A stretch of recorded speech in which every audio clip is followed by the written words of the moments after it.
The Gospel according to St. John, chapter 18. Jesus arrested and charged before Pontius Pilate. After Jesus had recited these words, he proceeded with his followers over the brook Kidron, and they all entered a park.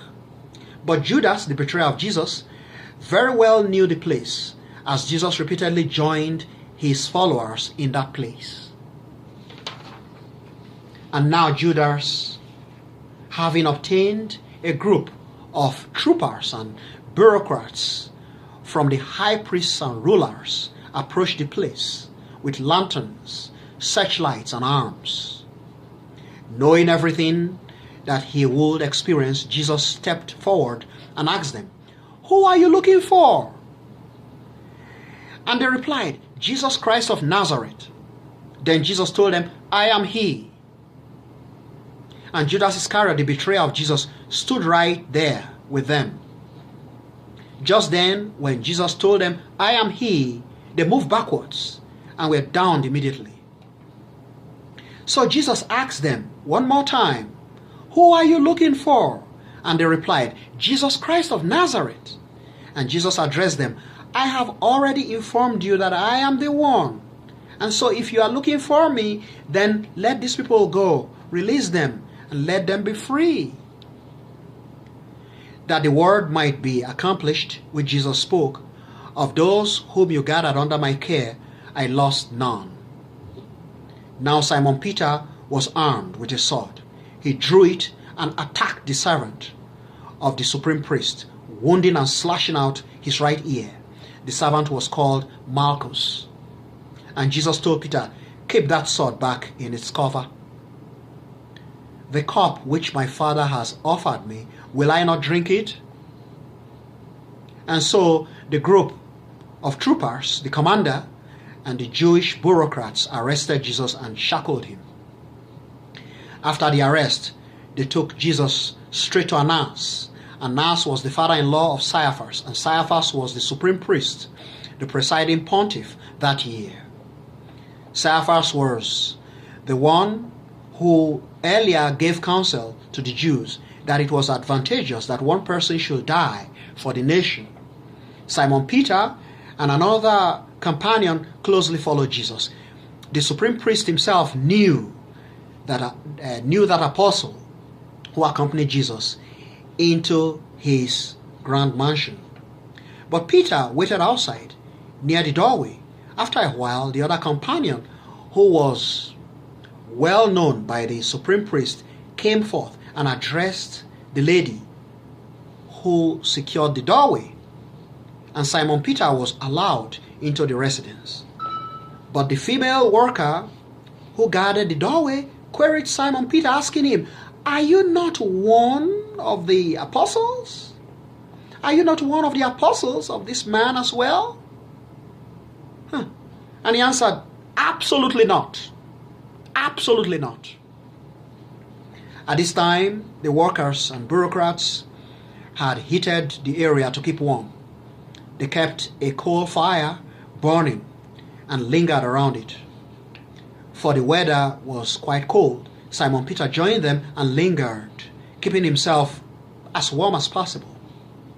Proceeding, the supreme priest questioned Jesus regarding his followers and his principles.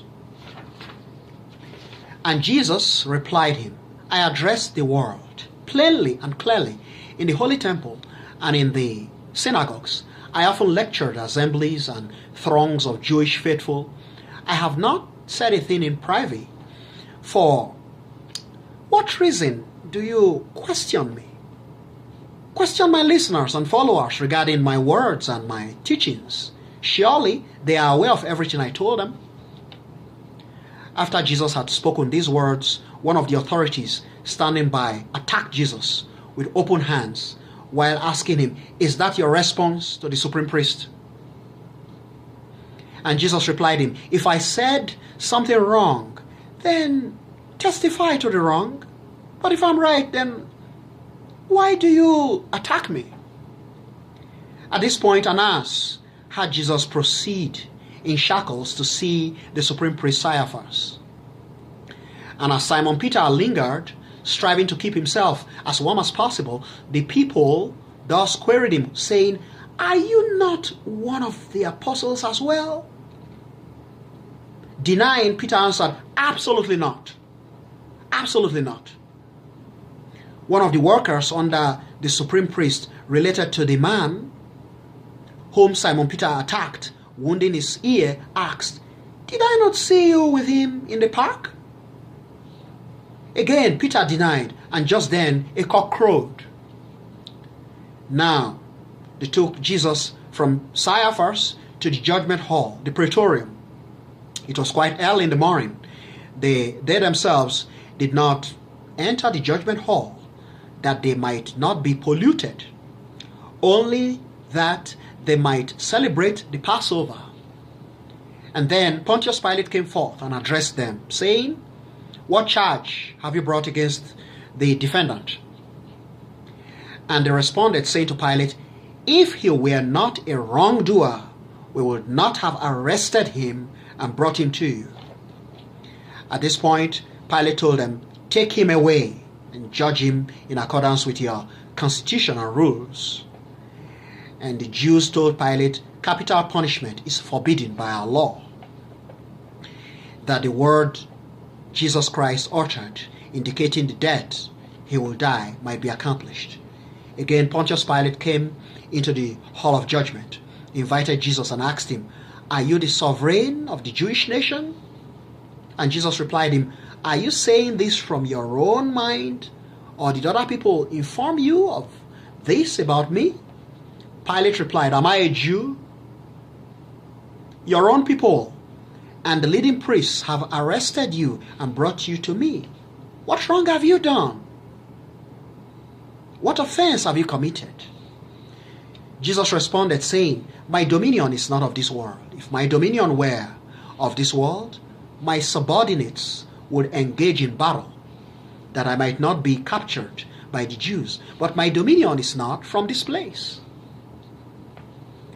And thus Pilate asked Jesus, "Are you a sovereign in that case?" Jesus replied, "You say correctly that I am a sovereign. For this purpose I was born.